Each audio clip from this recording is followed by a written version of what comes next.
can we get a roll call, please? Miranda. Here. Maniscalco. Pertek. Young. Vieira. Here. Carlson. Here. And Clendenin. Here. Here. And Councilwoman Hurtek and Councilman Maniscalco are here.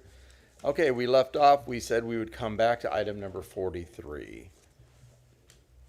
Staff, we said we'd come back to 43 for Karen. Hello. And may I say something before, Mr. Chairman? Sure. Thank you, sir. Appreciate you. No, I just wanted to publicly thank Ms. Brenda McKenzie for the great work you've done on this. You've really taken this program off, and it's so meaningful. And we have Angelo here, who's such a fine young man. So now, just well done. And we're going to also be hearing from Karen Clay and her late son, the Mike Phillips. It's named after him. So again, that's all. Okay, thank you. Go ahead. Thank you, Councilman. For the record, my name is Brenda McKenzie, Director of Workforce Partnerships with the City of Tampa, here to bring a brief report on the Mike Phillips All Abilities Internship Program.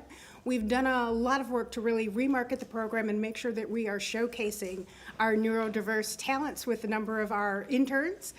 We currently have 4 active interns in the program. We have 2 additional interns that are looking to be onboarded, so we're working with the departments on that. But most importantly, I wanted to have Angelo Rallo, who is a current intern. He wanted to share his experience and what this internship has meant in terms of his professional development. With that, Angelo. Hello. Yes, good morning, good afternoon, everybody. For the record, my name is Angelo Rao III. I'm pleased to share my experience in the Mike Phillips Internship Program. Currently, I am working with the Department of Neighborhood and Community Affairs. My experience for my internship includes research, involvement with the community via youth programs such as the Rising Explorers, and involvement with the American with Disabilities Act within the Tampa Municipal Office Building located in downtown Tampa. As an intern, my duties included writing, proofreading documents, translating emails from English to Spanish, and help with translating for Spanish-speaking Tampa citizens. The Mike Phillips program was helpful for me because it helped me transition from a University of South Florida graduate student in a college environment to a professional city government workplace. Interactions with coworkers helped me develop my social skills and helped me to accomplish my project and assignments. Also, I was and always have been a proactive and punctual employee who arrived at work early. A positive aspect about my coworkers is that we worked in perfect collaboration in accomplishing projects, and they are a pleasure to work with and work for in our workplace. Coworkers like Willetta Glenn, Raquel Poncho, Xavier Robinson, Jamel Wild, and Director Brenda McKenzie. A benefit from the program, or what I've learned, is to always respect your coworkers and work environment, and always be mindful of what you say and how to conduct yourself in the workplace. Thank you. Gracias. We have placements with the purchasing department, obviously neighborhood and community affairs, with the mayor's office, Raquel Pancho was mentioned, and T&I. And we have other departments who've signed up for the program as well. So we truly do appreciate the support, and Angelo's one of the great examples that are benefiting from this program. Very good. Okay, Karen Clay? What do you want to talk before Karen speaks? Yeah, no, it was for Angelo. Okay, Councilman Maniscalco. How are you doing? You can stay there. I'm okay. How are you? Good. How's your dad doing? He's good. Thank you. You still live down here? Yes, we do. Good. So you're close by. Yes, we are. Good. Glad to see you here. Same here. Yep. Thank you. Thank you. Okay, Karen Clay. Start with your name, please. Thank you. Good afternoon. My name is Karen Clay. And I can't hear the name Michael Phillips enough. So thank you so much. I'd like to thank the mayor, Louis Vieira, and of course, all of the city council for supporting this Mike Phillips All Abilities Internship Program, and also all of the feeder programs that are helping to better prepare individuals with disabilities, to be able to thrive in these internships. And I just have a little bit to say about employment when it comes to individuals with disabilities. Individuals with developmental disabilities face significant challenges in employment, but many are capable, as we've already seen, for maintaining jobs successfully. Studies show that when provided with appropriate supports and training, they can achieve high levels of job performance and retention.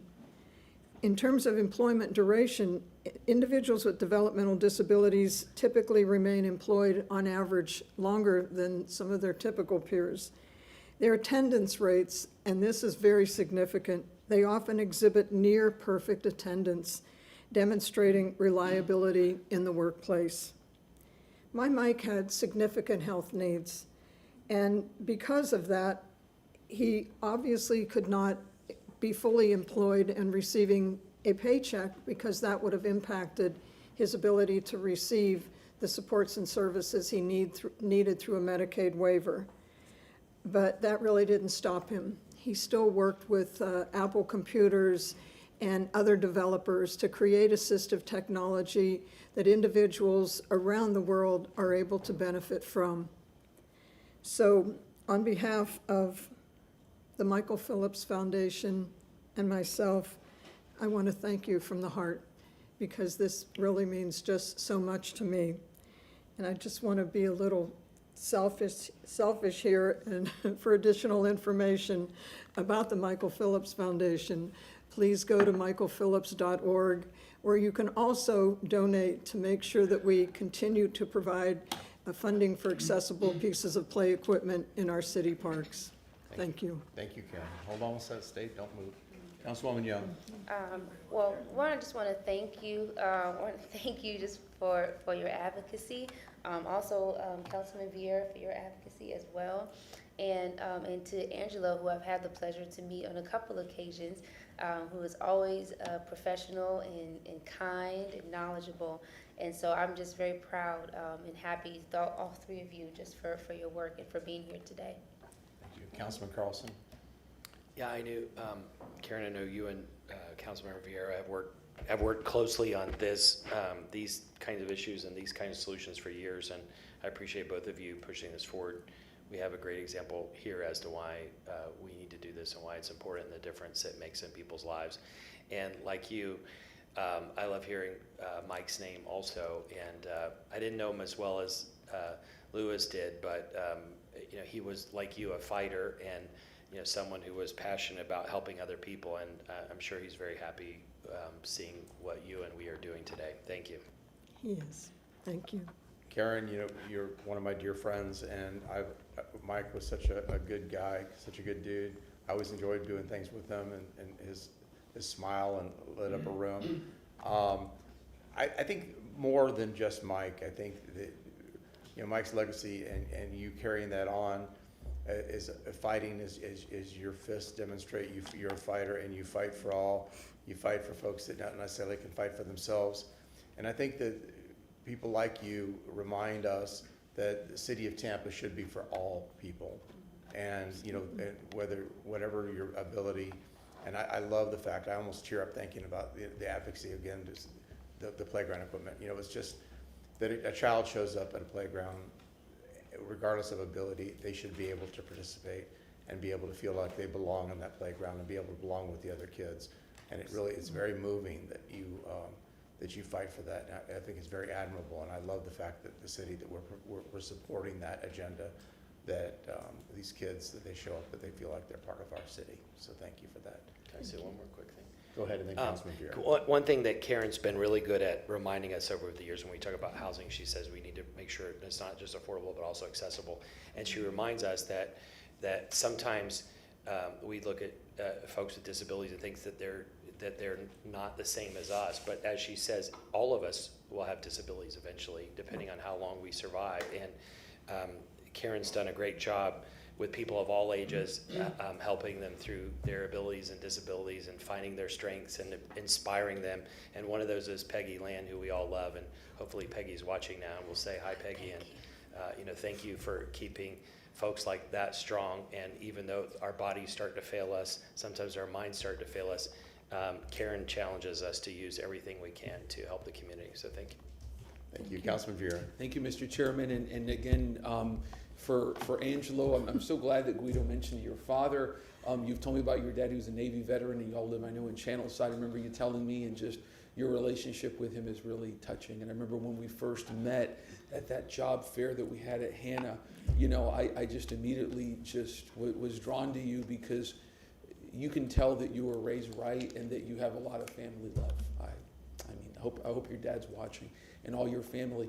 And again, Brenda, just great public servant, and you're, you know, this is really God's work. And for Karen, gee whiz. I mean, I tell folks, if you want to get down my politics, look at Karen Clay, because we believe that when it comes to people with disabilities, people who are vulnerable, people with their backs up against the wall, people who are fighting hard for dignity, that they deserve a government that gives a damn. And the bigger, the better. Big government for people who need it, for people who are working hard. And I was having coffees, you know, with Phyllis Guthman yesterday. We're talking about you and just talking about your advocacy at Plant. And, you know, when you have a kid and you got to be their voice and their advocate, and people, you know, you see the kid over here and people are on the way over there, man, you got the eye of the tiger, you got fire in your belly, and you give them hell, and you still do. And so that bond that you have with Mike is always going to be alive, and it's always going to inspire the hell out of us. Thank you. Thank you so much. Thank you. Have Thank a you, beautiful all rest of of your you. afternoon. Thank you so much. Okay. Were we supposed to mention the check? No, I think that was off. Yeah. Okay, we're going to move on. We have still some unfinished business ordinances being presented for first reading consideration. Item number 39. Hi. Sorry, we made you wait. Good afternoon, Dana Crosby Collier. Yeah, I'm standing in for Heather Bonds from Historic Preservation this afternoon to present this ordinance. Really happy to be here. I'm the counsel to the Architectural Review Commission, so I've been watching this project all along. Today we're here on an ad valorem, first reading ad valorem tax exemption ordinance for the property located at 905 North Florida Avenue. This is the Hotel Floridan. The hotel was constructed in 1926 in the Georgian Revival style, and at one point it was the tallest hotel in Florida at 18 stories and certainly the grandest in Tampa. So looking at the Sanborn map, you'll see that area in 1926. That hotel was surrounded by Cress, other hotels, an ice cream factory, and all kinds of fun stuff. The building itself was constructed in 1926. It was declared a national landmark in 1996. This owner came to the ARC for approval of Part 1 of the rehab in 2023, and the ARC approved that. And at that point, they began doing their renovations and completed the renovations in 2026. We did our ARC made their recommendation to y'all to approve this ad valorem tax exemption on June 1st, 2026. I'll just show you a few quick pictures of what, you know, was going on with the building when the new owner came in, excuse me, to do the renovation. You can see that there's a lot of structural material deficiencies, rusted windows, cracks, deteriorated wood. There were cracked mortar in the sills and missing bricks. I just have to show you, this is her last picture, but I know you'll remember when it was all wrapped up so that they could get all the bricks and everything replaced without there being damage to people and property below. There was a lot of water damage from AC units, from the roof. You can see on the bottom right, the roof leaks in the interior.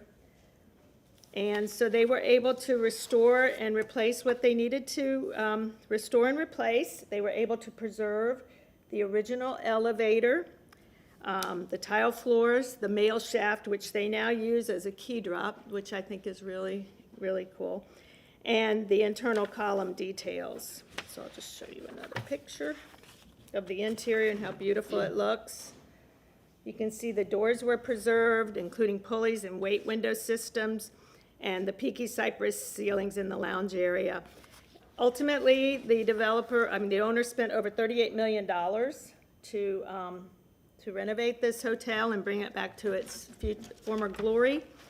And at this time, we have determined, and the ARC has agreed, that the owner has met the criteria stated in Ordinance 93-137, and they are eligible for the ad valorem tax exemption. So with that, we would just ask that you move this on first reading, and we'll be back August 27th for second reading. Councilman Maniscalco. Thank you very much. So, I would say 20 years ago, I would come downtown, and it was like right after Goody Goody closed on Florida Avenue, so 2005, 2006. And I would go downtown and admire a lot of the buildings. And I remember watching the Moss Brothers building get demolished. And that was 2006. And I would always, go from there, and I'd go to the Florida Inn, and I would peek in if I could get a glimpse of what it looked like inside, because it's this beautiful 1920s hotel. And I'm so glad that, I want to say in 2012, the previous owner, they opened it up, and there was this big 1920s themed party, and it was fantastic. Fast forward to now, I'm so glad that you said, what, $38 million? $38 million. $38 million. A lot of these buildings end up getting demolished, and they get lost. And I can go through a whole history of all the hotels in downtown Tampa and all this other stuff, but I won't. But I'm so glad that it's such an iconic structure, has been restored. It's open to the public. I mean, I think we've all been in there over the years, and they've gone above and beyond. Yes, So it's I'm gorgeous. really happy to support this. Councilman Carlson. Yeah, I just want to say real fast, thank you to these owners and the previous owners for all the money and time they put into it. I remember the previous owner, as my colleague just said, worked really hard to renovate. I think it took 2 or 3 years to go through and renovate because they were so meticulous about the details of it and trying to restore as much as possible. I remember Lisa Shosteen was one of the key people that was working at that time, so thank you in particular to her. But it's a really important building that we need to make sure we save, so I'm in favor of this. Thank you. Any other discussions? Hearing none. Is there anybody in the public who wishes to speak to this item? Can I get a motion to close? Motion to close from Councilman Miranda, second from Councilman Maniscalco. All those in favor say aye. Aye. Opposed? Ayes have it. Councilman Maniscalco, would you read this, please? Pleasure. I'm very excited about this. Ordinance being presented for first reading consideration, an ordinance approving an historic preservation property tax exemption application relative to the restoration, renovation, or rehabilitation of certain property owned by 905 North Florida Avenue Property Owner LLC, a Florida limited liability company located at 905 North Florida Avenue, Tampa, Florida, a local historic landmark based upon certain findings, providing for notice to the property appraiser of Hillsborough County, providing for severability, providing for repeal of all ordinances and conflict, providing an effective date. I have a motion from Councilman Maniscalco. I have a second from Councilman Miranda. All those in favor say aye. Aye. Opposed? Ayes have it. Motion carried unanimously. Second reading and adoption will be held on August 27th, 2026 at 10 o'clock a.m. in City Council Chambers, 315 East Kennedy Boulevard, 3rd floor, Tampa, Florida, 33602, Suling Vieira is absent on the vote. with the Vieira being absent. Okay, very good. Thank you so much. Okay, if I've got my math correct, we are on item 42. Item 42. Staff available on this one? Who's presenting? Hello, good afternoon. Here we go. I'm available. I sent a memo, if you had an opportunity to read the memo yet. Okay. Who had requested staff? Does somebody have questions on this one? Could you Councilman- just speak?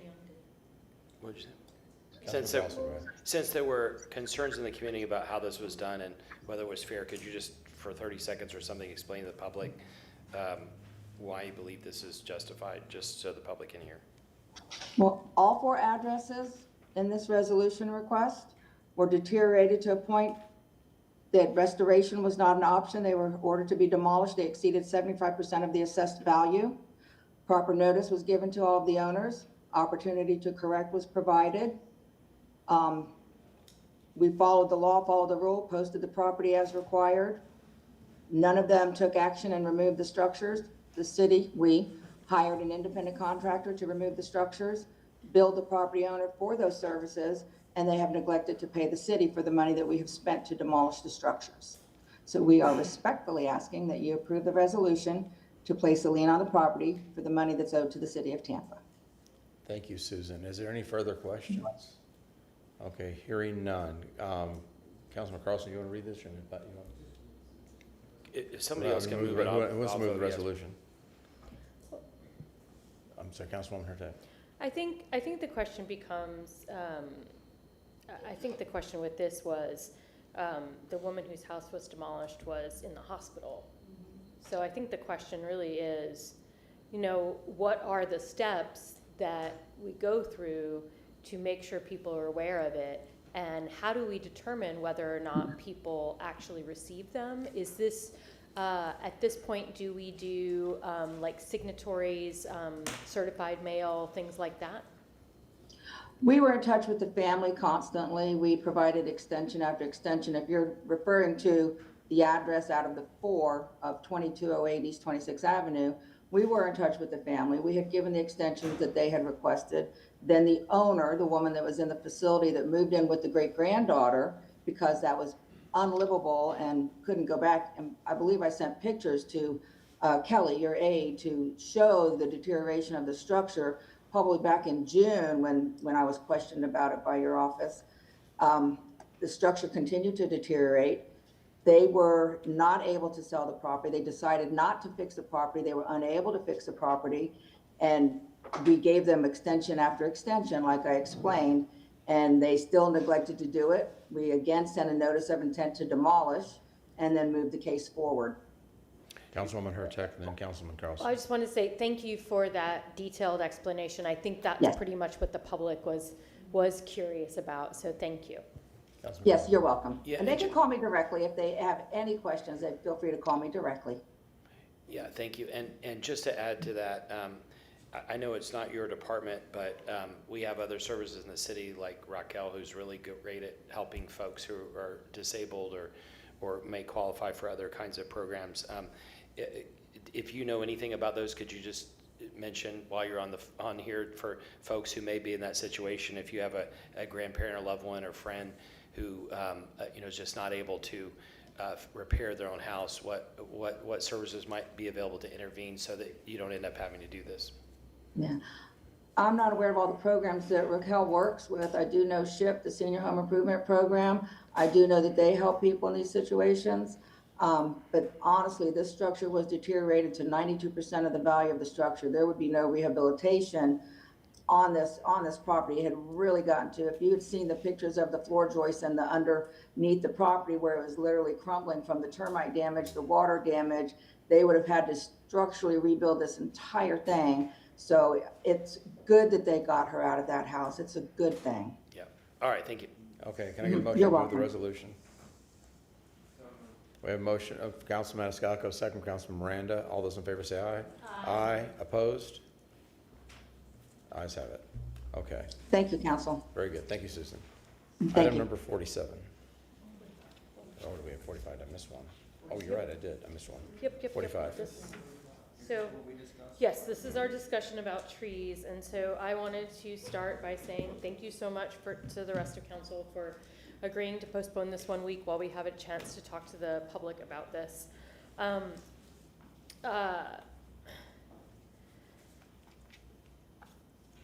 So we have options about how to go forward.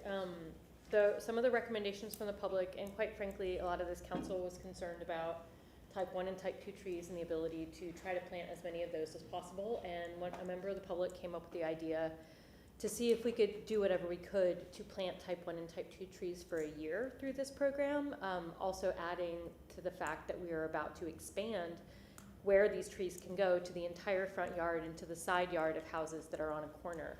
So I just didn't know how people felt about that and where we were. Councilman Maniscalco. So I had mentioned at the last meeting that I had been out in the community meeting with constituents. One in particular, we had a more than an hour-long meeting regarding her concerns. And the concern was, what if I don't want a type 1 or type 2 and I want a type 3 crepe myrtle and I want to put it in my front yard, and I would not be eligible because we're looking at type 1 and type 2, so she would have to pay for it herself.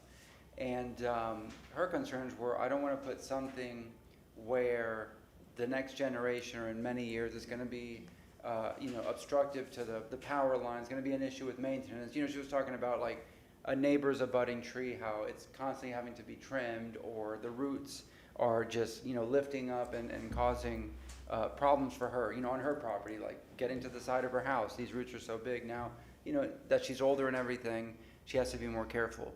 Her concern was, would there be an exception for it? And I said, we'll bring it up at council. We'll talk to the rest of the board members. I don't know how y'all, I mean, I know how a lot of folks feel about planting the 1 and 2 trees, but I like the idea of, for the next year, we focus on type 1 and 2. We had back-to-back hurricanes, even going back to Irma in 2017. I mean, I documented everything back then and even now, but so many trees were uprooted that were, you don't know if they're diseased or not, but because they look so big doesn't mean that they're going to withstand hurricanes. But there was a lot of damage in 17 and a lot of damage in the last 2 hurricanes that we had. So I want to address, the concerns that I've heard, but at the same time, considering over the last decade, these major storms have caused a lot of damage to the tree canopy. I think that focusing on the next year, saying we're going to focus on type 1 and 2 trees. We can come back in a year, the next council comes back to see how we're progressing, does it work? And then we can have a further discussion to see how we expand it or change it or just leave it alone from there. But that's it. It's not the begin, oh, you want to, go ahead. Yeah, thank you, Chairman. I agree with the concept, but reality is reality. There's some places where you can't plant a 1 or 2 tree, specifically in Ybor City. So if you don't plant any trees at all, what value do you have? Yeah. None. But if you plant a 3, you get a 5 or 10 or 20% value of something that has no value because there's no tree. Yeah. So you're really talking against yourself when you look at the spectrum of life, not of just location. A location, you can put 1 and 2, that's fine. But if you can put a 3, you're still getting some benefit, and now we want to walk away from a benefit, so be it. I agree, and this is it's funny, I put out a thing on social media after I came back from Bogota and Barranquilla, and seeing their really aggressive tree planting programs. I mean, they are planting trees everywhere. And it's almost like, to me, the difference is, it's like we can't get out of our own way. And I kind of, I ran on a pave our damn roads. I feel like I want to plant the damn trees kind of thing. Let's just plant the damn trees. And so I don't know, and I get it, because of course I think the shade trees are something critical. But I agree with, because we've heard testimony from here about like Ybor City specifically, and I don't want to create a program that excludes areas of the town where you can't plant 1s and 2s. I'm not certain. A lot of this came. It was a learning lesson we saw with that one program where those crepe myrtles got planted in association with the city program, and probably better thought through, maybe not. But I don't necessarily know if we need to be hand tied because of that one, burn. But we've learned from that lesson. I'd say I think we got it. I don't know how to do it, but let's just plant the damn trees. I do have, we had several motions available, so I think this motion might work for people. Although you may have changed your opinion on this, but there's like a hybrid way to do this. So this was the recommendation, and y'all can either take it or modify it. I move to use the tree trust funds to fund the contract to purchase trees for the tremendous program, with the rules that if a type 1 or type 2 tree fits in the space, then only a type 1 or type 2 tree can be planted. Okay, And like if that. a resident chooses a type 3 tree, crepe myrtles and bottle brushes will not be an option for the next 12 months. Okay. The tree trust fund money cannot be used to purchase crepe myrtles or bottle brushes. I'm actually okay with that. Where are we? Is there somebody here with the tree program that's going to talk about this at all? Who's? I know you're not going to be able to answer the question. I'm not that gonna I do asked. So we talked about this last week. Here we go. And what we found last week was that, of course, crepe myrtles are the most popular. Right. But if we wanted to do any type of modification, this seemed like a decent, Let me ask Eric a question. Hey, Eric, where are we at on shade trees like the tropicals, like the Royal Point siennas and things like that? Are they part of these programs? I can't remember. No, we don't have those on the tremendous tree planting list. And why is that? Because they provide tremendous amount of shade. because they're bigger. It's a matter of the location when we're dealing with specifically street side. Royal Point siennas are great. You got to have room to fit that canopy in. They take up a lot of space. If we start squeezing those into areas. Well, I'm using from this recent trip to South America, and they use them a lot on the roadsides, and they got these beautiful canopies going over the tops of roads. I mean, my grandparents lived on Royal Point Sienna Drive in Miami Springs. Well, I have one and on my house, in my beach I house. Yeah. love them. That is what we're gonna replace our oak tree with that is dying. So when it goes, we're putting a Royal Point Sienna, but Royal Point Sienna needs an absolute insane amount of root space. It's not just the canopy. They are very destructive root-wise. So Are they you have to- destructive root? Yeah, you have to plant them in very special places, which is why you see them on like Bayshore Boulevard in the larger spaces does have some of the Royal Point Siennas. I have one in my house, in my yard in Anna Maria, and it doesn't protrude through the surface at all. That's just what I hear. That's Yeah. just my experience. I mean, it's a massive tree too. It is. They're beautiful. It covers probably 25% of my lot, and it doesn't have any protrusions above the ground. It's a big trunk, but it doesn't have any protrusions above the ground. Is that? I mean, I just saw so many of these big canopy flowery trees, and I'm thinking we have a climate that accommodates those. I'm like, why aren't we planting these things in some of these locations? They're also expensive comparatively. Well, I knew the cost of them are higher too, but that's only because nobody's buying them right now, right? So it's like, anyway, can you look into that? Maybe exploring options for those, the Royal Point Siennas or those types of trees for addition to add to. Royal Point Siennas would be great in our parks and stuff like that. It's just as a street tree, and since we've already gone out to bid with the tree list that we were looking for, Does that bid include the restrictions that Councilman Hurtek just read in that motion? no, but those would just be deletions. We just wouldn't order those. Gotcha. Okay, very good. Thank you for the information. Councilwoman Young. No, I was just gonna comment on the motion. I think that that's a good compromise, because what I've been thinking, I've been thinking about Ybor City, and I know they really want the trees in, but it's just, we can't put the type 1 and type 2s. But where we can, if we could just be really like intentional figuring out where we can actually plant those. But I think the motion that you have is like a good compromise with that. We need a jolt of energy into this. But I think Plant the trees. Plant the damn trees. I think this does do that. It gives us a good place to start. Yeah. So I'll repeat the motion, and then also, Mr. Brody, we are working on I'll give you an update. Carl Brody Legal.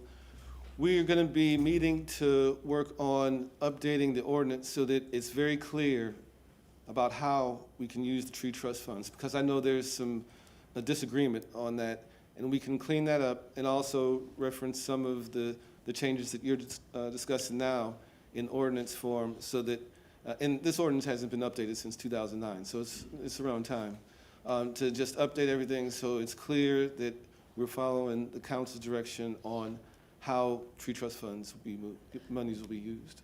and I appreciate that, but I was talking more about the changing the ordinance to allow tremendous trees to be planted in the entire front yard. Correct. And to the side yard of a house that's on a corner. That will also be part of our discussion, Okay. just because we want to make sure, and again, as you know, there's been some lack of clarity about where tremendous funds can be used, and we can use the ordinance to clarify that. That'll be all part of our discussion, and hopefully we'll be able to bring that back to council on the 27th, August 27th, for your consideration, not for first reading, just for consideration, and then in the subsequent meetings, we can have first, second reading on that, and also bring forward a resolution that's going to address the tree trust fund fees. Okay. So that's all going to be that's all going to go together as part of the process here. On August 27th. On Because August that was going to be 27th. my second question. So this will come back to us to be considered. Let me grab that then before Yeah. you read it. Councilman Carlson and Miranda. Yeah, I wanted to say real fast again, if you don't mind in a minute, I'll get up and show the Elmo Wolf, whatever it's called. But Singapore and Tampa go back and forth to talk about who has the best tree canopy. But the thing that we're all talking about is like the tactics of what kind of trees. Well, we need somebody with a big vision who can put this together, and I'll show you here an example of what the originating Prime Minister of Singapore did back in the 60s. I'll just show you the picture real fast.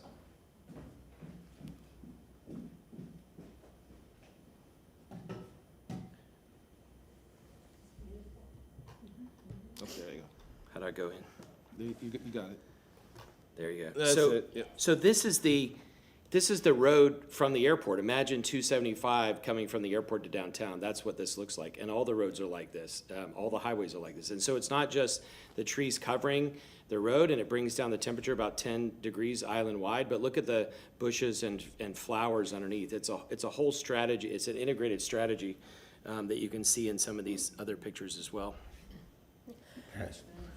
Okay, maybe go to Councilman Miranda. Did you not want, you're done? Okay, Councilwoman Hurtak. And I did want to say, I mean, that is, having some of these trees and the canopy is iconic. I mean, again, my grandparents' house on Royal Point Sienna Boulevard, obviously they had a vested interest in keeping the Royal Point Sienna growing on that boulevard, but also having been raised in North Florida where pretty much you could go down any smaller country road and it would be completely ensconced in oak trees, and it was truly beautiful. We could absolutely do that here, and I do think the Royal Point Sienna would be a phenomenal tree to do that with because of its color and its canopy, but we do need the space for it. So I'm glad we're having these conversations, but I think it's this motion to at least get started on this, and then I would love to hear from Mr. Muki.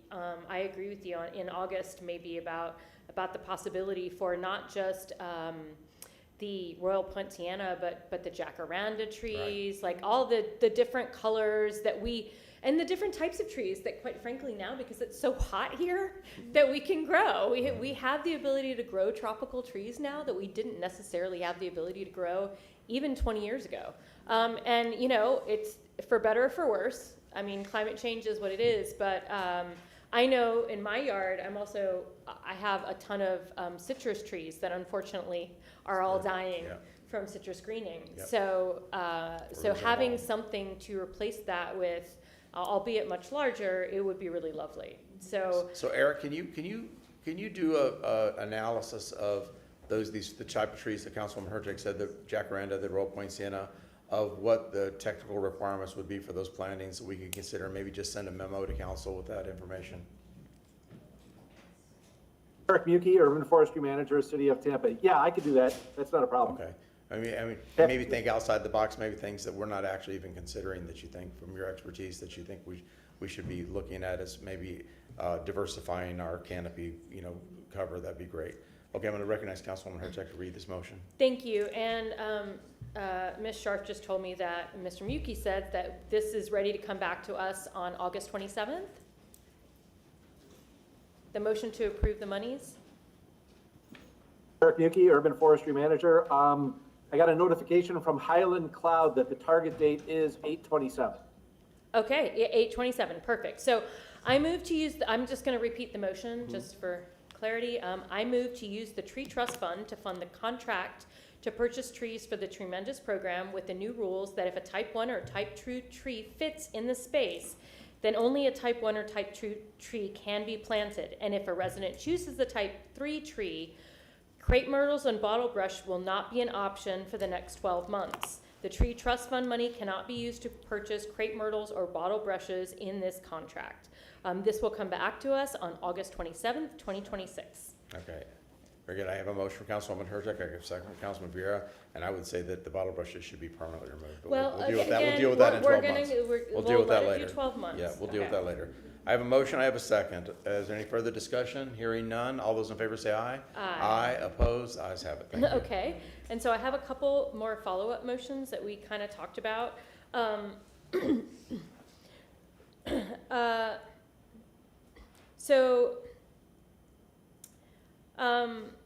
I move to have staff provide a written report on October 15th, 2026, with an anticipated goal of how many type 1 or type 2 trees might be able to be planted in that 12-month period.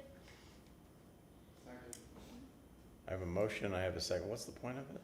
Well, okay, never mind. I'll hold off on this one and yeah. I'll wait on that one.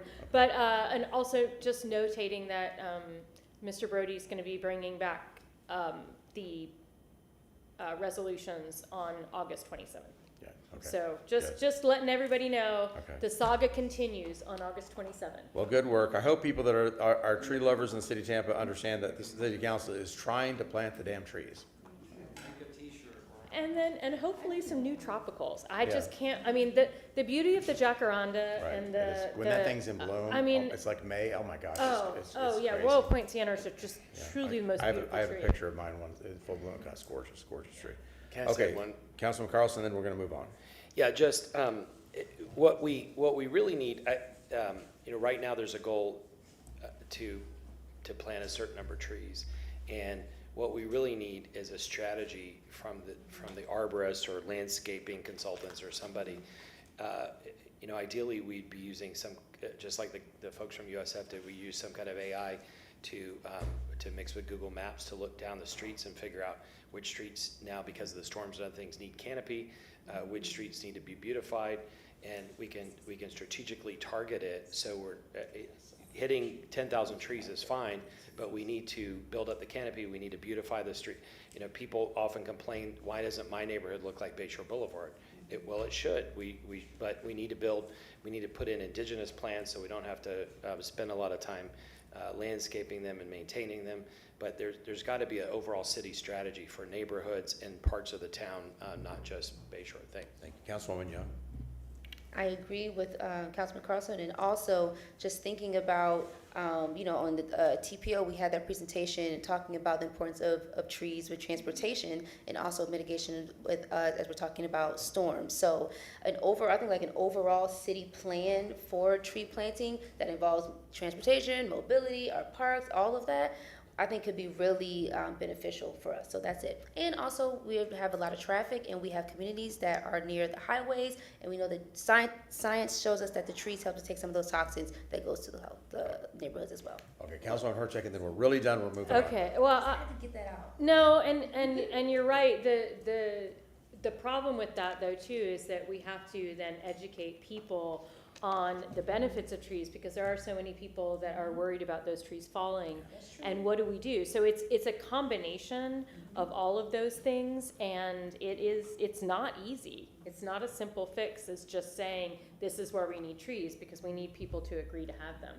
So it is an ongoing process, but I have a feeling that with our new NRAC committee, I mean, they're going to be getting out, thankfully, on all parts of the city to be telling more people about trees.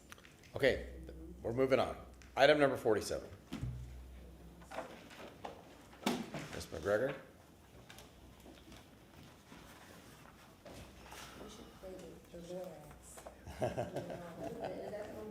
Yeah, the crazy trees, yes. Yeah.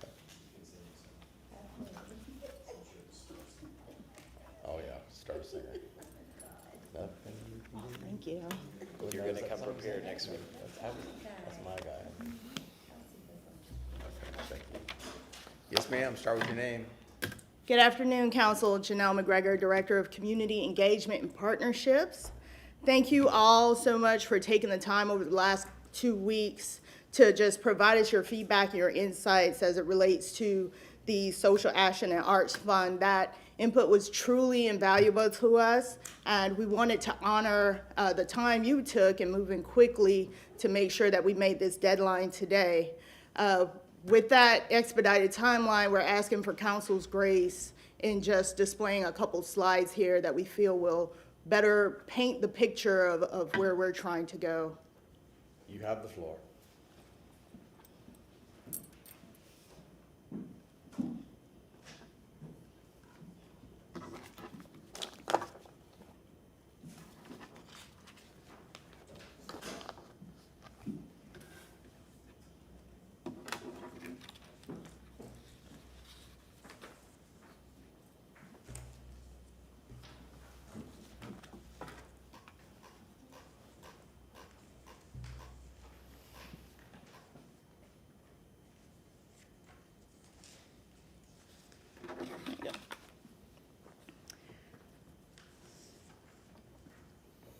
All right, so the summary that you have in front of you, it rests on 3 things that council asked us to focus on.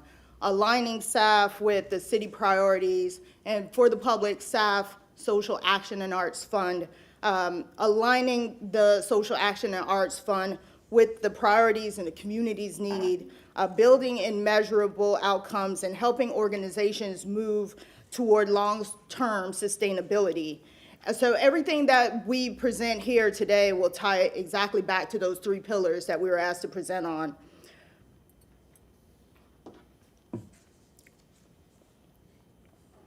In our individual conversations, council feedback was consistent, primarily across five different themes. Making sure that we were focusing staff on clearly defined impact areas, to establishing measurable outcomes, to making sure that the city's role in capacity building was clearly defined. We would say if there's one sentence that captures the shift we're proposing today, it's this. We want to start looking at moving those funding decisions to start with what does the community need, and not just solely asking for funding or just based on existing relationships. It's a subtle, but it's an important shift if we want to move in a more progressive direction here. And that's why we're proposing a structure that's anchored in defined, measurable goals going forward.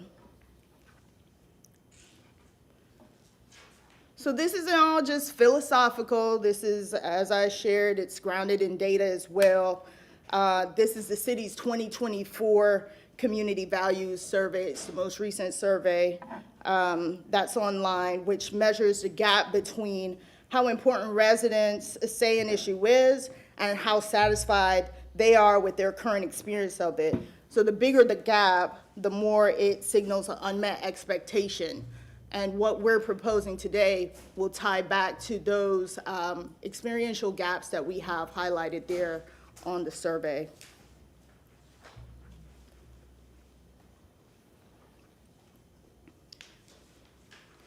Based on council's input, what we heard from the public, the survey data, where we're recommending 4 community impact areas funded at up to $250,000 each for a possible total of $1 million in nonprofit funding. And those 4 identified impact areas consist of workforce and economic development, which would support programs like we heard about today with Michael Phillips' program, community enrichment through the arts and culture, youth empowerment, and food insecurity. Now, all of these community impact areas, with the exception of the last one, food insecurity, map directly back to that community survey that we just showed on the slide previous. With food insecurity, it's the exception, but it is also captured in what we've heard from the community in terms of what the needs are currently. And each of these 4 areas will carry their own identified strategic focus and set of outcome expectations, which we're happy to walk through a little bit more in full detail if that's helpful.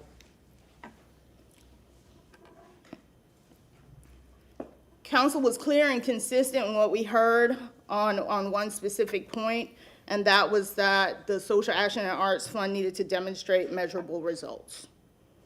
So for every funded program, we'll track a variation of outcomes to include, but not limited to, the number of people served, the geographic areas that are served, new clients or businesses or individuals versus existing ones, participant feedback so that we understand how these programs are impacting the community members we're serving, and the hours or the services delivered.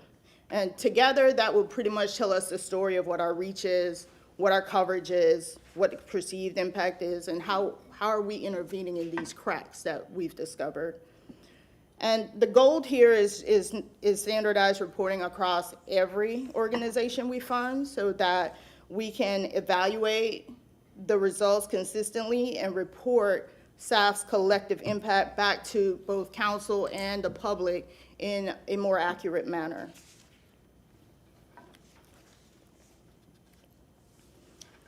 Now, we talk about the $1 million in these 4 different impact areas. It's an intentional structure that pretty much is reflective of what we've spent in fiscal year 26, with the most notable change being arts and culture. which will see the largest relative increase if we look at up to $250,000.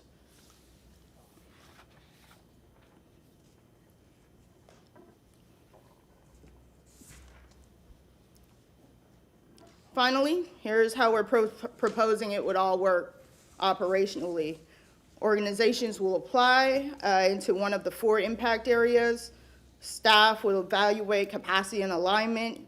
Council will approve the awards through a financial resolution. Organizations will report quarterly, and staff will aggregate those results to show our measurable outcome to council and the public. Now, one piece we wanted to point out specifically on here is step 5, and that's that recommending organizations attend a one-day Mayor's Neighborhood University Saturday session that will be led by a grants expert to help them with that grant writing and capacity building skills. It'll also be an opportunity for them to network with other organizations as well. Pending council's desire to move forward with this improved outcome strategy, our plan would be to open up the fiscal year 2027 staff applications period from September 1st to September 30th. So in closing, that's our summary and our recommendations in full. It's grounded in what we've heard from council, from the public, and then also measured up by the data.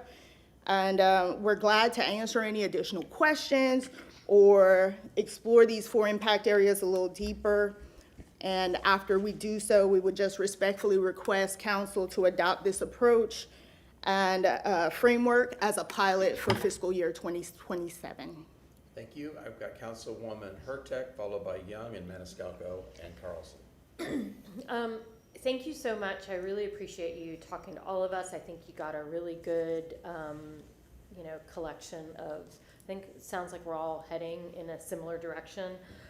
Building capacity is so important because what got us here and while we're having to do this is because we funded the same organizations over and over again, and it became something that people relied on instead of really teaching them how to go out and meet. So one of the things that I recommended was not only being taught by outside experts, but outside experts in that area. So if there's a group, if you have a date for food security people, having someone in that food security space that's familiar with grant writing for that area, teach that so that not only do all the food security people get to work together, they are learning from someone who does that very work. And I think that would be really important. The one thing that you did say that kind of like just pinged my ear though, is for the recommendations for the workforce and economic development. You talked about the Michael Phillips All Abilities. That should not be a part of this workforce and economic development. That's a city program. So I don't believe that funds should come out of this. That's a city program. This is for nonprofits that are not associated with the city.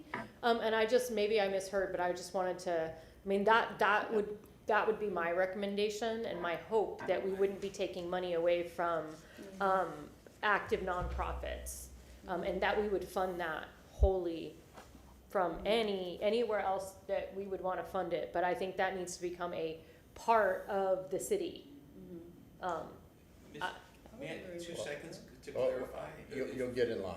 Okay.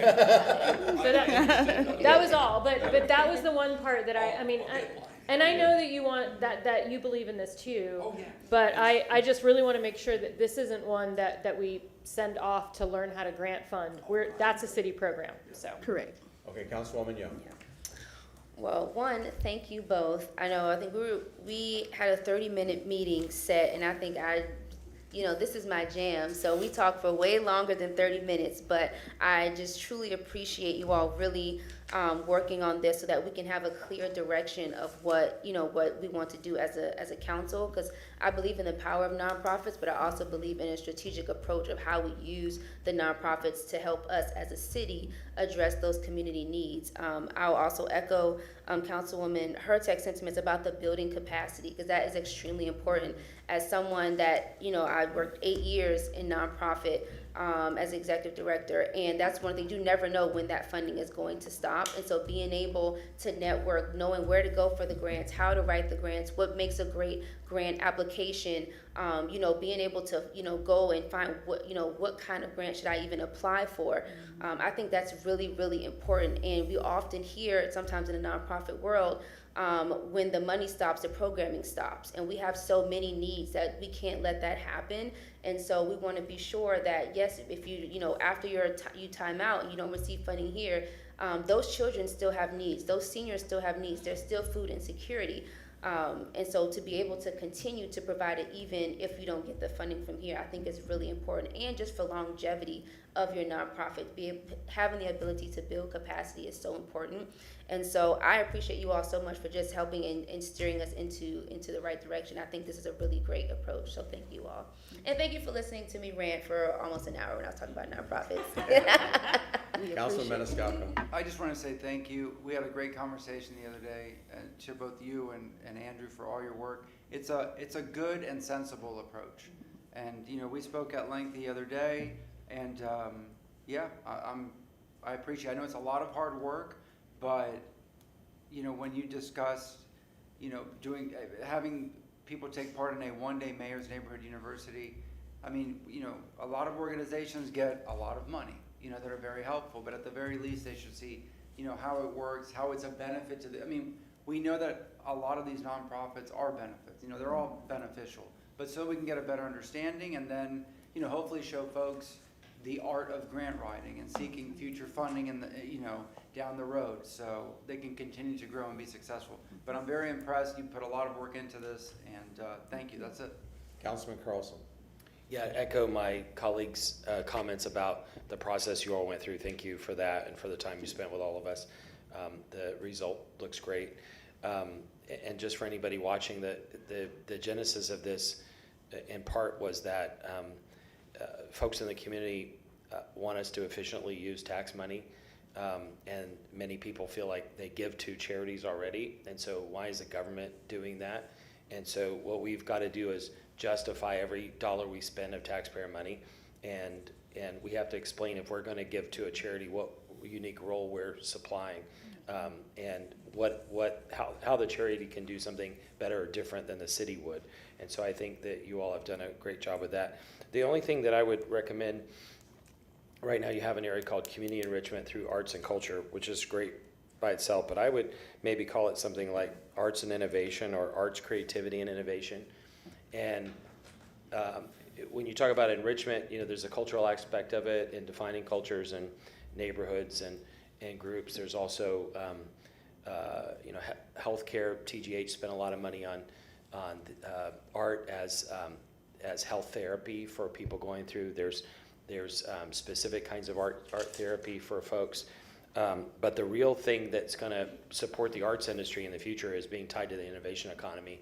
And even if we're supporting programs like the one at JCC and we're expanding them, somehow we've got to tie them back into the creative economy and the innovation economy. Otherwise, these arts organizations are gonna lose their money. What we've seen through the St. Pete experience that I've been involved in for 30 years is that the reason why so many tech companies are in St. Pete is because of the arts. And it's because their best and brightest people that they're hiring are artists in their spare time. And so they're in St. Petersburg because of the arts, and companies are chasing people now. And Tampa has had a lot of arts, some people say even more arts than St. Pete. It just hasn't been organized, and they've been afraid because of politics and things. We're finally starting to bring it together, but the legislature and the federal government are not going to fund it unless it's tied to the innovation economy. And what we found is if you want to have a tech industry, if you want to have an innovation industry, you must have the arts. And not enough people know that yet. Thank you. I'll talk real quick, and then I'll recognize Councilman Vieira to wrap this up.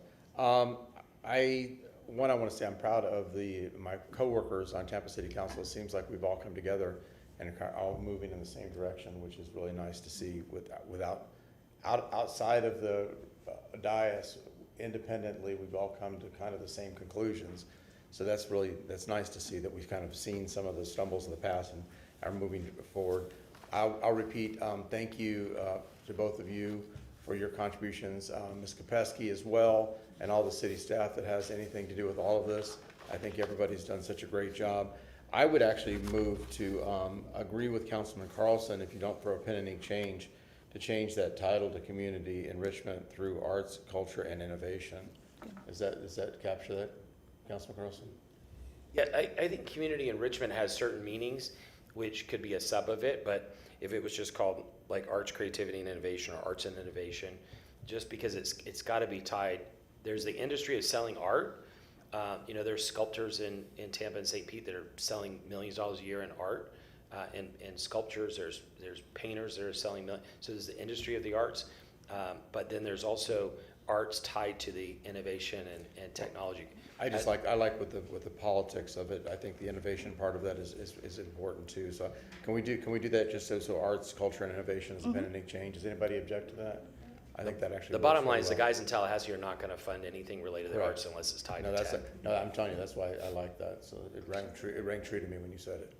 If you, Martin Shelby, City Council Attorney, to understand this, are you asking for a formal change from what to what? No, we haven't got, nothing's formalized yet. This is all still a draft. And then I'm gonna ask Councilman Viera to move this in amendment. So, but before we do that, I'm asking for that one title, as Councilman Carlson has suggested, be adapted to a new title. Adopted from what? From currently in the draft, they've suggested community enrichment through arts, culture, and innovation. We're gonna change that to just arts, culture, and innovation, correct? You could do that, or I said arts, creativity, and innovation, but I don't know what Janelle and Andrew think either, if you agree or disagree with that. I think that I think culture, because that- culture is more encompassing. I think you should leave culture in there. Arts, culture, and innovation. And the strategic focus and spirit of that particular bucket is to expand the access to arts, cultural, and experiences, and that could be through innovation. Yeah, I definitely And community I like that connection. innovation in there. So arts, culture, and innovation. Okay, is there any objection to that? Are we good with that? Okay. No, but just to follow up, you know, that as more and more people are competing with AI, unfortunately, folks in the business community are still moving businesses here that are going to be put out of business within 2 or 3 years by AI. And if we as humans are competing with AI, we've got to constantly think in a more creative and different way.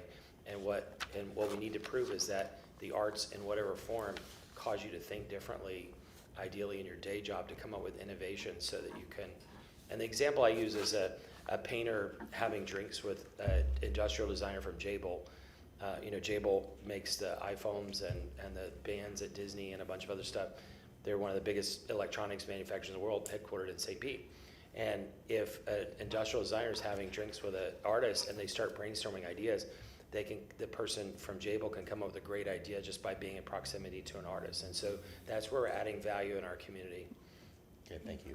Okay, so there's no objection to that, so we're gonna change that title. And then Councilman Viera, for your comments, and when you're done, would you please, if it suits you, could you move to approve the pilot program for the SAAF? Yes, sir, my pleasure.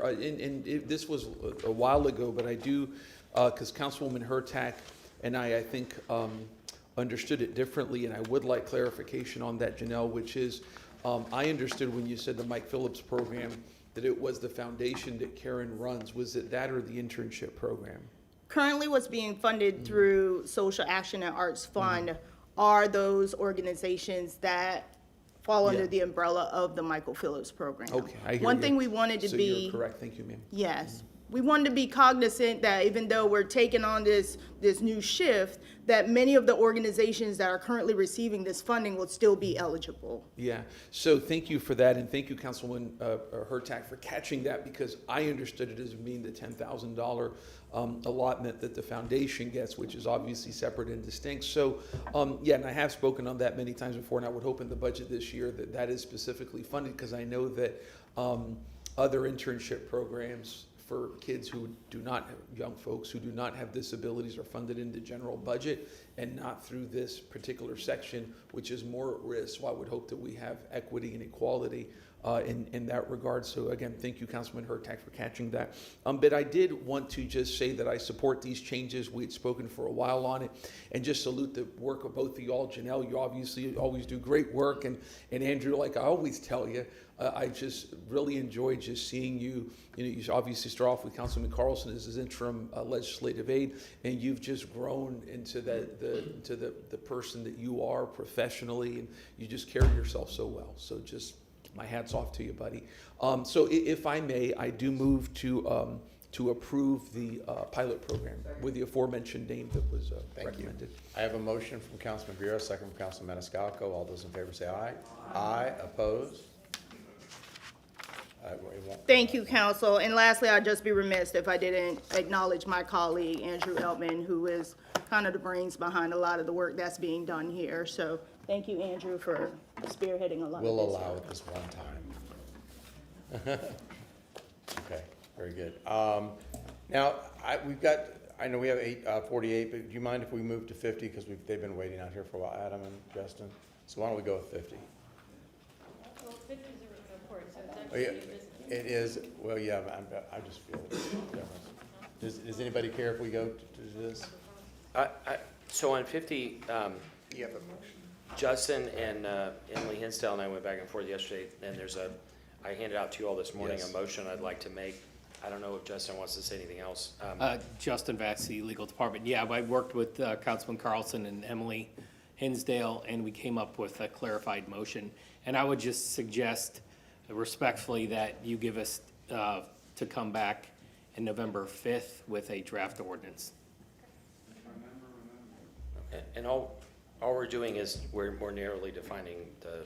Do you want to read what you're looking at? Yeah, For the so I public. think Justin actually wrote this to give credit, but I move that the city attorney amend section 14-56J to designate all funds retained under section 316.18965B Florida statutes to be to administering speed detection systems in school zones and to infrastructure-focused safety initiatives within school attendance zones defined by the Hillsborough County School District, and to return with a draft ordinance on November 5th. Yes. Okay, I have a motion from Councilman Carlson. I have a second from Councilwoman Hurtak. I will say I support this 100%. I think it's a great idea, and thank you so much for your work. All those in favor say aye. Aye. Opposed? The ayes have it. Thank you. And the short justification of this is that if somebody gets a ticket going through the speed zone, that means they already put lives at danger.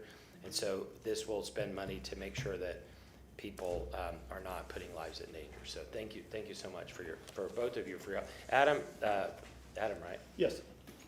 I haven't spent any time talking about this, but Emily and the other folks in the community say you're an expert on how to do this, and that you have a lot of experience from other places. And so I look forward to learning more about how you're going to do it. And but I'm glad to be in good hands with you implementing this. Yeah, absolutely. I work closely with Adam. He's a great guy. He's helping us build the damn streetcar. Build the damn street. That's right. Yes, we love Adam. Very good. Thank you. Under the damn trees. Under the damn trees, on the damn paved roads. Exactly. Very good. Thank you, guys. Appreciate it. Okay, if I've done my math correctly, we've got one more order of old business, or agenda item business, items number 48. We've got Mr. Shelby, you recognized. Yes, thank you, Mr. Chairman. Martin Shelby, City Council Attorney. I will make this very brief. We are coming in for somewhat of a landing, except this is evolving, and I'll tell you how. I had the opportunity to work with the chairman and his legislative aide this week with regard to one of the bullet points that we had on our items, which was how to communicate this. So as we're working on how to have the signage and to put the language into the agenda and to put it on the website, as I'm looking at the rules, particularly Rule 5, I realized that it needed to be reordered. Not rewritten, just Not reordered. exactly. There are minor changes that I will point out, but I don't have to do it today. But what I'm asking to do is I did all that based on our discussion. I haven't had an opportunity to do another underline and strike through. There are minor revisions. One of the words that I have removed in Rule 5 is, what is it? Oh, for crying out loud. I don't have it anymore.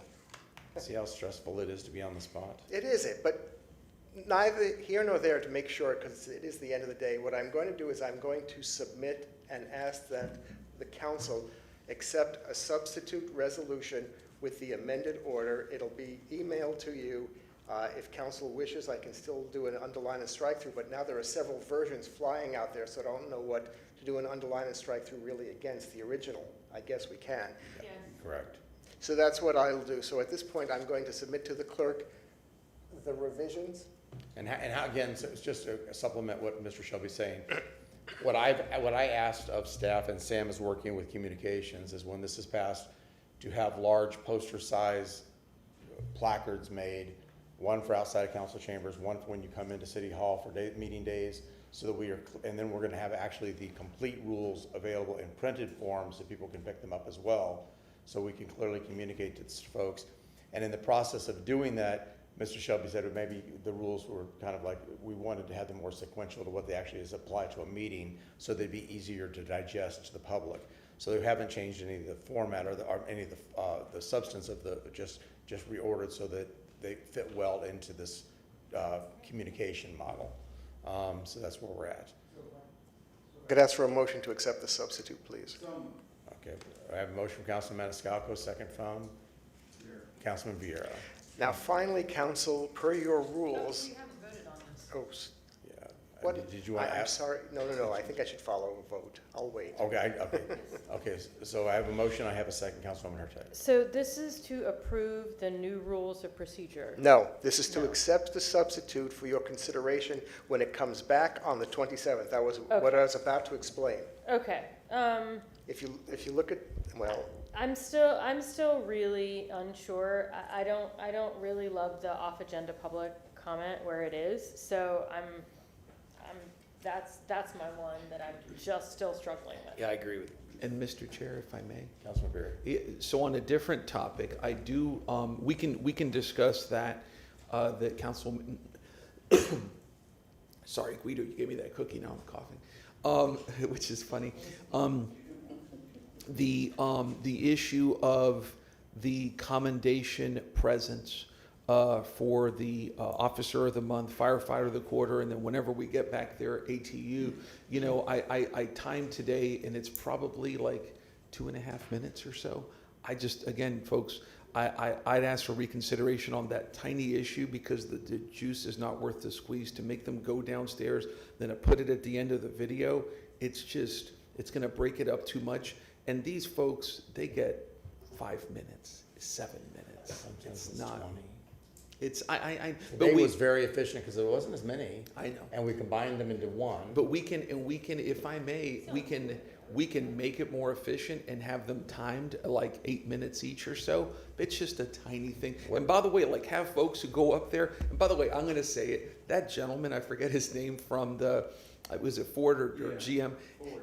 I always laugh up there because he always looks at the folks behind him and then Chairman Clendenin, you're like, look forward, and he does it, he's very stubborn. He never does it. I know, I think it's funny, but whatever. But yeah, so that's my pitch, folks, and that's it. Well, let me ask you, okay, go ahead.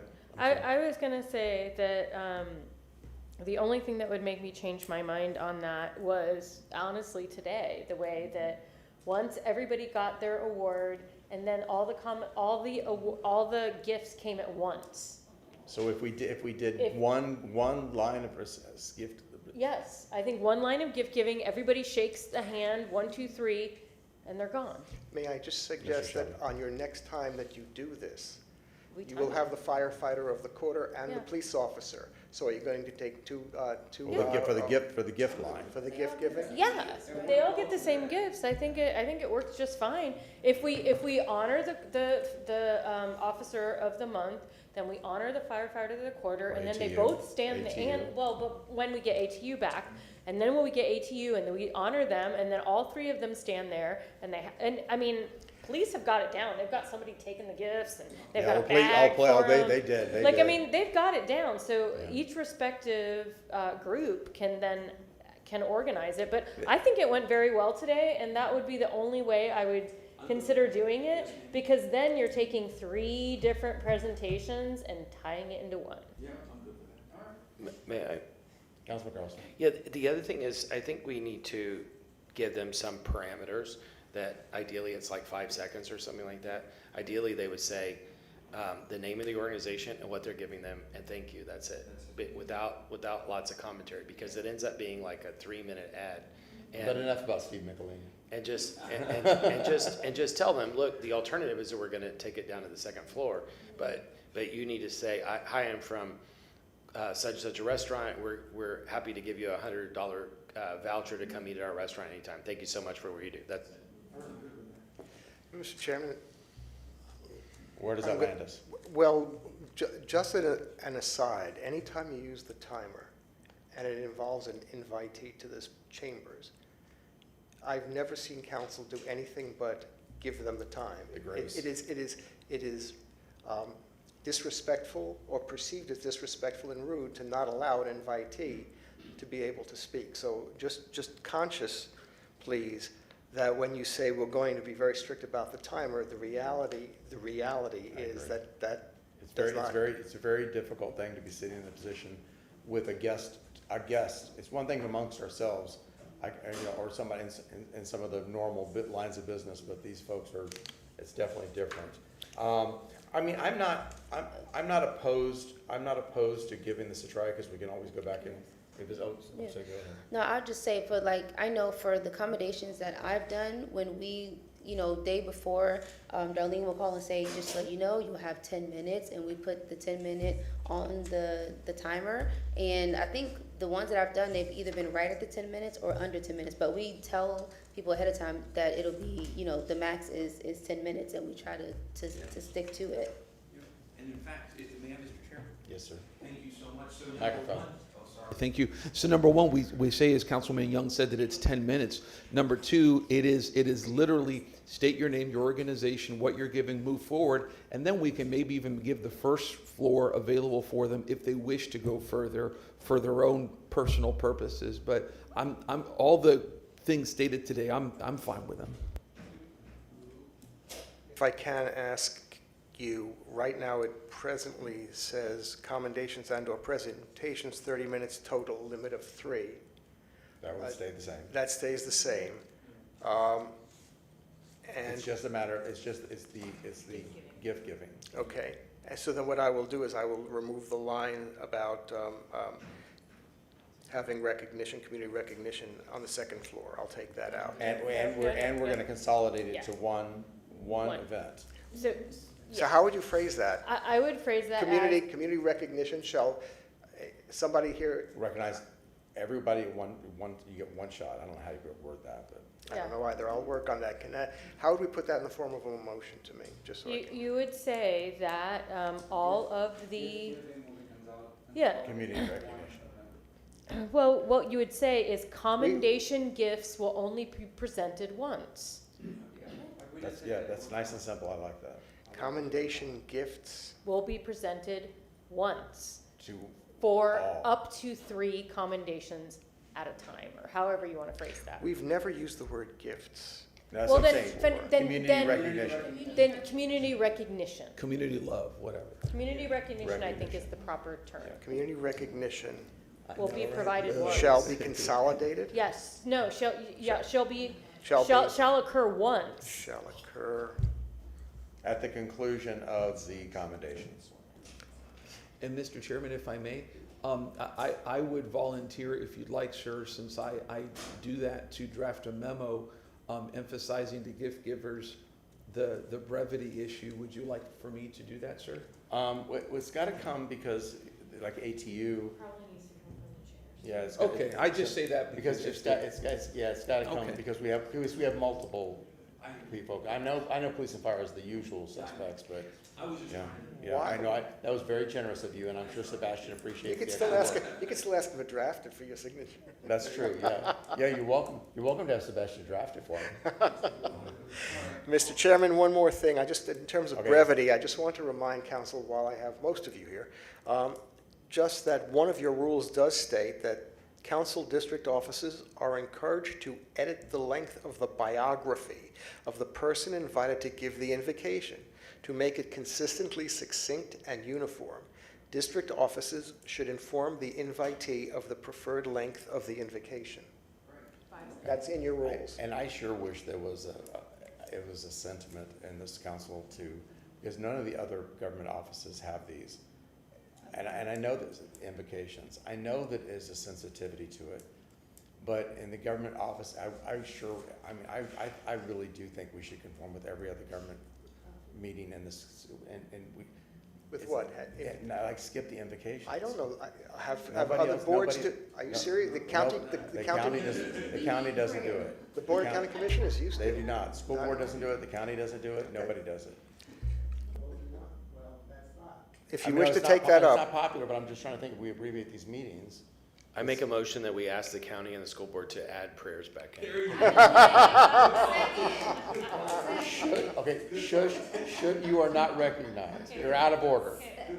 Okay, we're spiraling. Yeah, we're spiraling, so, yeah, can we go back, the only other issue I think we have is the off-agenda public comment. And, This this is my concern though, I is that understand. we do not stop ourselves. In fact, the folks who were here today at 11, it was just, quite frankly, dumb luck that we were done almost exactly at 11 to get them started. Because generally, we're 5 minutes over or 10 minutes over. And it's not because we're over, it's just because we're not done with that issue. So I'm really concerned that if it gets to 11:30, that it's not gonna be a hard stop at 11:30, it's gonna be like 11:40, and then we're gonna have more people, and then we're gonna have lunch, and then we're gonna be hangry.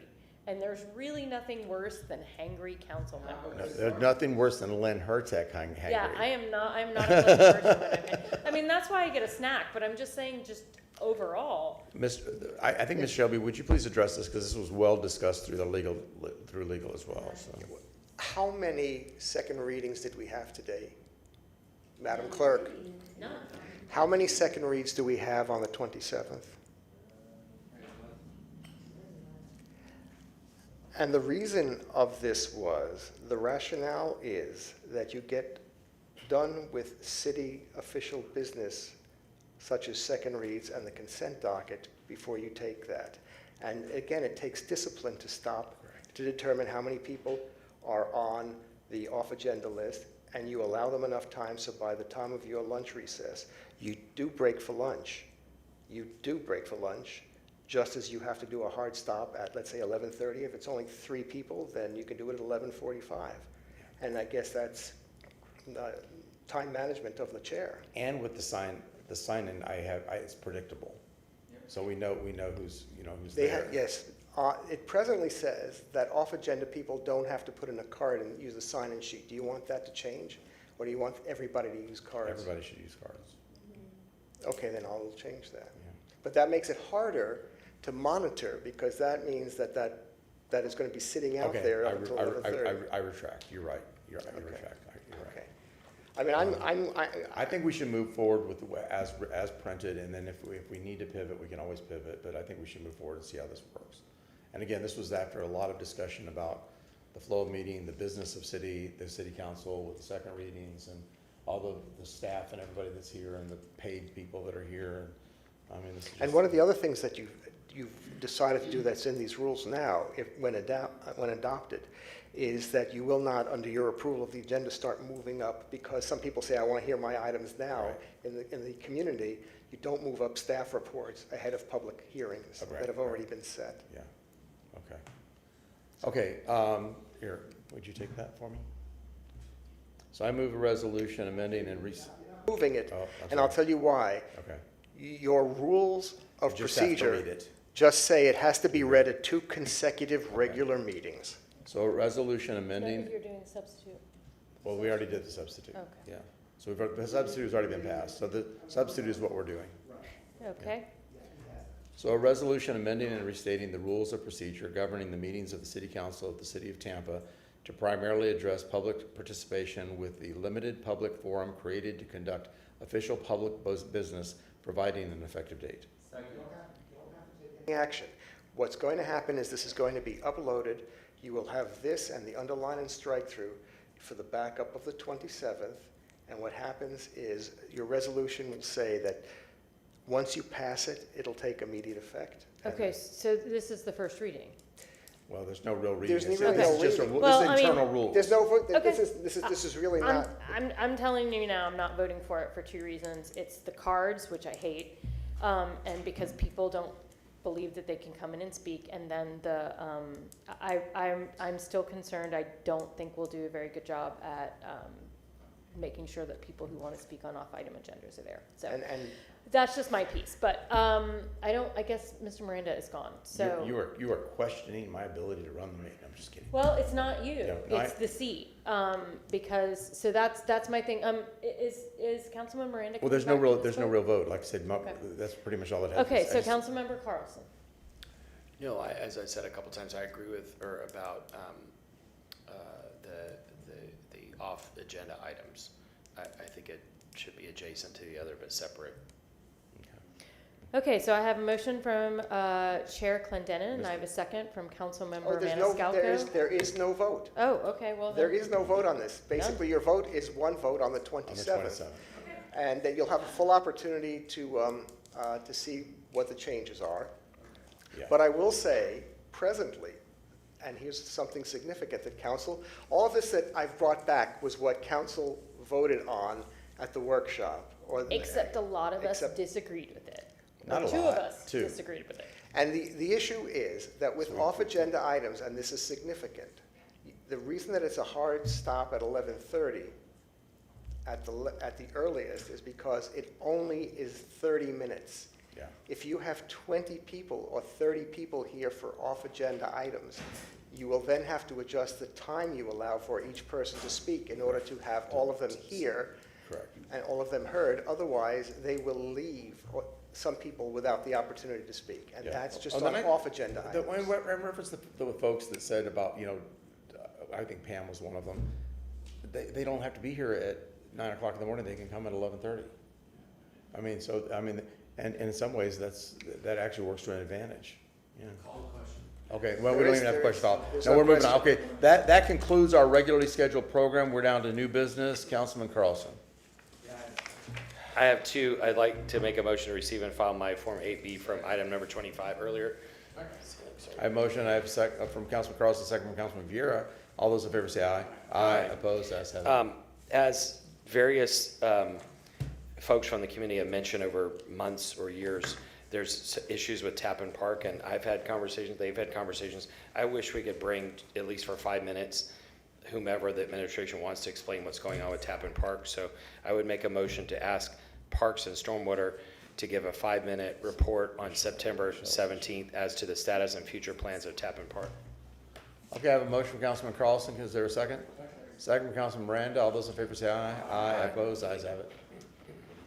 Anything else? No, that's it. Councilman Vieira.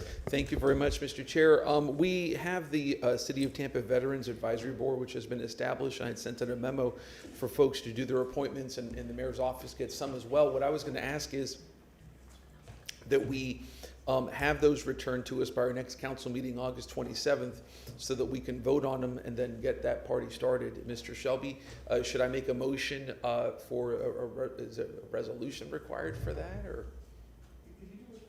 Mind doing it the first meeting in September? Sure, no worries. Okay.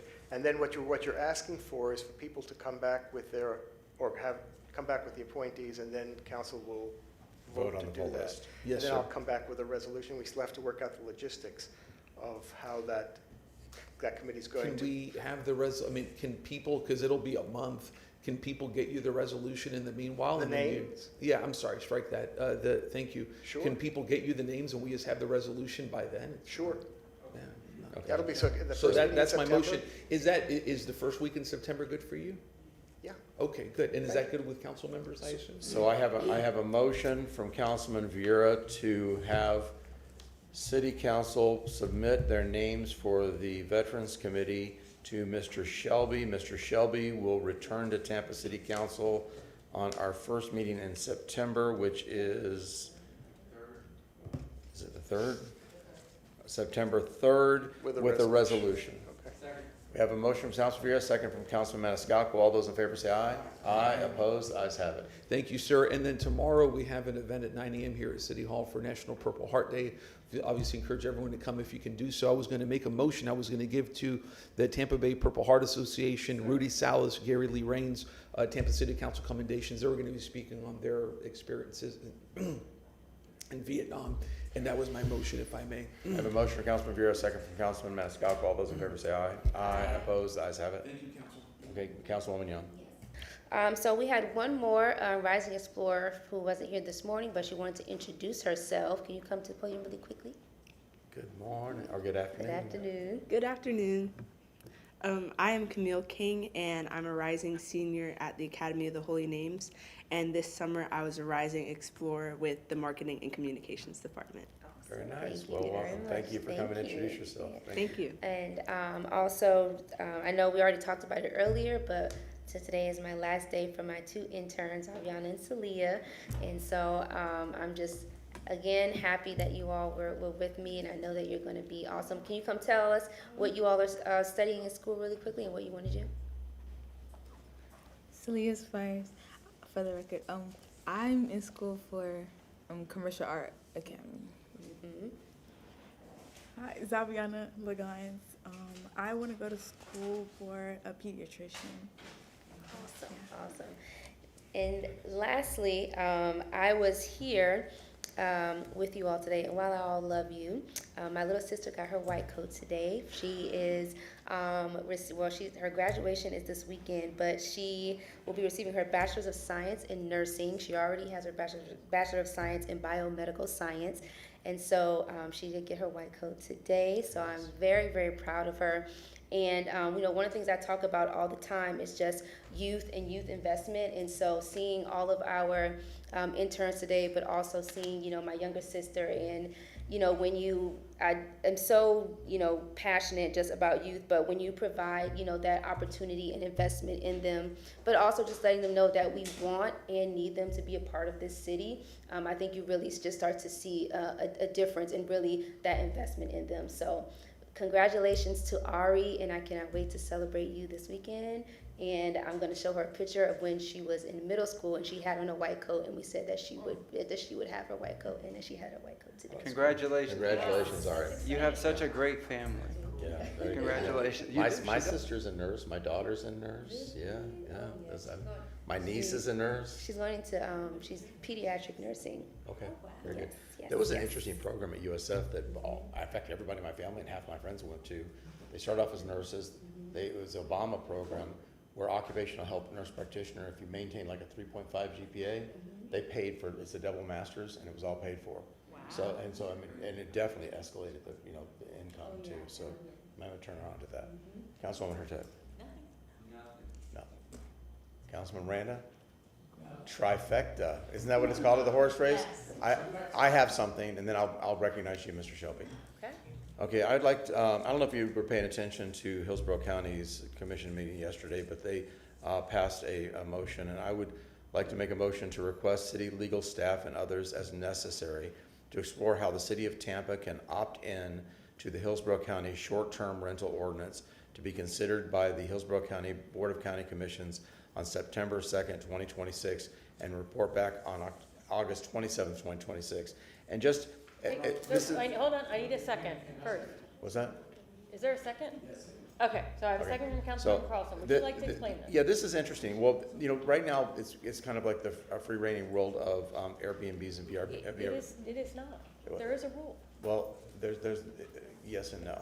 So there's, right now, just the city, Hillsborough County has 3,000 unregistered short-term rentals. The city of Tampa has estimated 9,000 activated short-term rentals. 6,000 of those are investor-owned properties. And as I was talking to Sam, my legislative aide, a house that was affordable housing down the street for him, an investor came in, bought it, and just flipped it over to short-term like Airbnb. So ended up booting people out for. So what the Board of County Commission is looking at is a registration program, inspection program, to try to keep track of these things. And because, you're talking 6,000, basically 6,000 hotel rooms being run in the city of Tampa in people's neighborhoods is what we're looking at. And I know you see it all the time. So the Hillsborough County is one of the few that we actually have a law where you have to rent for 7 days. And that's just simply not, it is not followed here. Our code enforcement doesn't. It's very hard to catch people on this, but it can be done, and it just doesn't seem to be a priority for the city. And I'm very disappointed in that because it can be a problem. Yeah, and this is pursuing I think what they're looking at is a registration program, so registered inspections. Trying to kind of reel this in a little bit. So I would support that, especially if we did one also for just a regular rental. I think that, Miss Lockett, who's not here right now, Robin Lockett, has been working with Florida Rising on bringing back just a rental policy that we would have to do the very same thing. So This different is what the board passed yesterday, if you want. Would you be a copy of it. would you be able to ask Sam to distribute that to council? Yeah, that'd be great if all Sam, of I know, I us think could you get made, a I think you copy made of that. copies, if you haven't, if you already the Yes, copies of the Board of County Councilmember Commission. Miranda. No, I just want to say that, yeah, it's happening everywhere. I've seen some people call me, especially behind Jesuit High School, they'll rent a house for 2 or 3 days, and all of a sudden they get 15 people coming in Yeah. from all over the area. Yeah, and shout out to Commissioner Harry Cohen for championing this on the county side. You already have, well, we had him done. Okay, well, so I have when did you want this to come back? August this 27th? would We be- have too much on the agenda right now, well, that so. just- They could do a written report under staff reports. Well, Okay, Mike- they're not gonna have time to put it into a cell. So Well, we have here's- to, Or, I'm sorry. we have to combine it with the Board of County Commissioners. Mr. Chairman, the issue is that it's presently scheduled to come before the Board of County Commissioners, at least for first reading on September, or maybe it's the September adoption 2nd. public hearing. I don't know how they handle it over there. But it is time sensitive. Right now, I've had an opportunity. Did you get a clear copy from? Okay. Basically, the way it's structured right now on this draft, Section 5 applicability, it's only applicable to the unincorporated areas of Hillsborough County. Now, the county does, the city,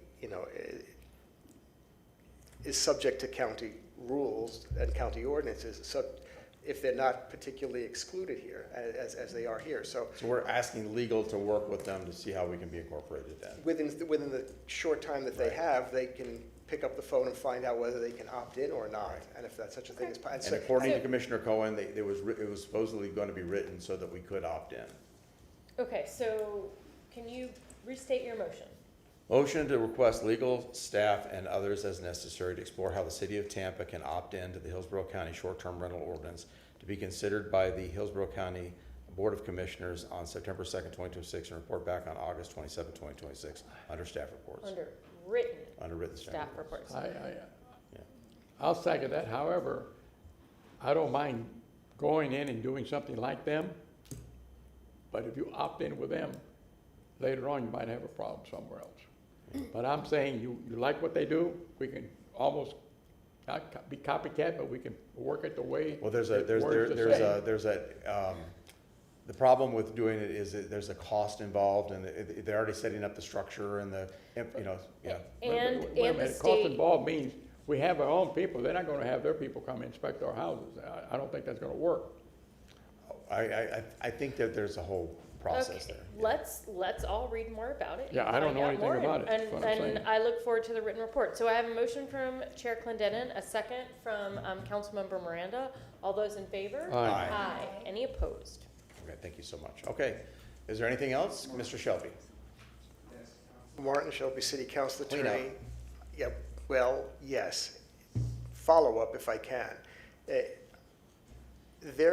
Your resolution, amending the resolution that created the Natural Resources Advisory Committee, neither one of them contemplate alternates. So in order for you to appoint the alternates, the resolution has to be amended to allow for and provide for alternates. So I'm moved. going to. Okay. I have a motion for Mr. Shelby to. Well, I'm going to return have to Tam- work, I don't, what I have to do is I have to coordinate with Ms. Pettis-Mackel because she was kind enough to provide me this information. But I don't mind, one way or the other, somebody will come back prior to us having to give you the appointments to the alternates. We'll have to come back with the resolution. So we can expedite this as much as possible unless you want to pick a date. Are we going to do this on the 27th? No. That's In what I that ca- thought. And I don't even think it could be done on September, I'm not even sure it can be done on the 6th, frankly. Okay, so then we're talking, The 20th of September? no, 17th of September. I don't see it, I didn't see the 20th. 17th. 17th. 17th. Okay, I have a motion for Mr. Shelby to work with legal staff to return to Tampa City Council on September 17th, 2026, with a motion amending. With a resolution. A resolution. Amending the Natural Resources Advisory Committee to provide for alternates. Okay, and then what the anticipation is, we'll revote after that is passed for the two. Okay, I have a motion, I'm sorry. We had a motion from Councilwoman Hurtak, second from Councilman Vieira. All those in favor say aye. Aye, opposed, ayes have it. Councilwoman Hurtak. Just wanted to say that those of you who, we all appointed someone today. I reached out to my appointee right away, so just highly recommend, if you haven't, reach out to them so you can create a relationship and get to know each other. Very good. Anything else? Hearing nothing, we have a motion to receive file from Councilman Maniscalco, second from? Second from? Councilman Carlson. All those in favor say aye. Aye, opposed, we are adjourned.